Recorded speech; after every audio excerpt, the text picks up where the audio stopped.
ever had your head so far up your ass that it just popped right back out on your shoulders again?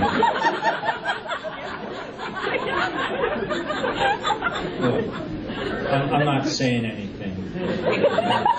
Yeah. I did once when I had the first time I went on the road. I went to a club in Dawson Creek, and actually it was. I'm going to use that one again, I guess. Actually, the funny part is, it was. I was on the road, and it was a strip bar, right? One night only, right, in Dawson Creek. So these oil patch workers are coming in expecting to see a beautiful young woman on the stage, right? And I'm up there talking about my hemorrhoids. So I got scared, and I ran off as fast as I could, you know. And I know some of you think I behaved like a coward, but you know what? That was the right thing to do, to act all timid and meek, because those guys were mad, and they came to see a little pussy.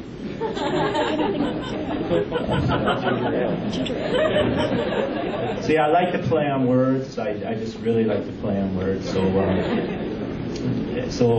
those who didn't master Rubik's Cube, you will have a good time while I'm up here. I have to ask, did anybody here see The Secret? Yeah.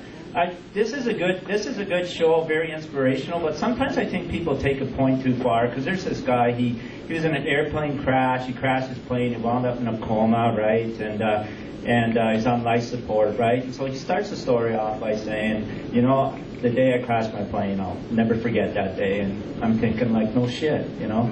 Like, how's that work, you know? Like, remember that day when you crashed your plane, you wound up in a coma and life support, and the only way you could communicate with other people was by blinking your eyes? No. Should I?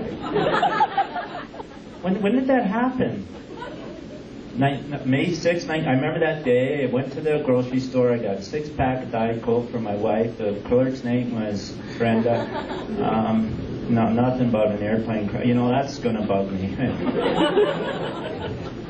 Yes. You know, I am feeling good today. You know what?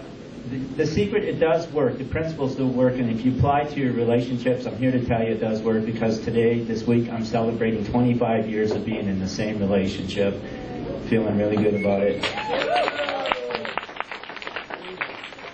I change partners every 2 years, but it's the same relationship. You're looking stunned. Have you been in one relationship? You know, I think it's my approach, because I think it's how I approach women. Usually I approach women like I'll walk up to them and say, are you following me? And I say, following you? What are you talking about? I hardly know you. Usually I get to know someone, go out with them a couple of years, date them, break up with them, become insanely jealous. Then I follow them. Like, you're moving way too fast for me. Thank you very much. It's good to be here in Alberta. You know, I recently saw this study that said residents of British Columbia live longer than people in any other province in Canada. You'll like this even better. And when they were asked about it, the response was, hey man, it just seems like a long time.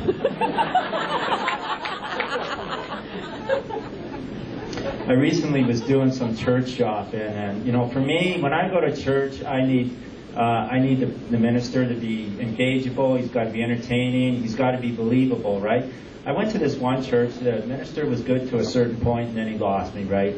I mean, I can believe that Moses stood there and parted the Red Sea. I'm okay with that, okay? Or that Jonah lived in the whale's stomach for weeks on end, or that Jesus turned water into wine, or even Jesus raised the dead, right? But when that minister stood up there and said there was going to be a woman's silent auction, that was it. I was out there.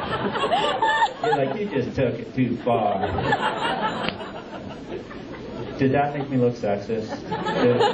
Because I certainly don't want to appear sexist while I'm up here. Besides, you know how women get. And I do know how women get, because I've discovered there are 3 kinds of women in this world.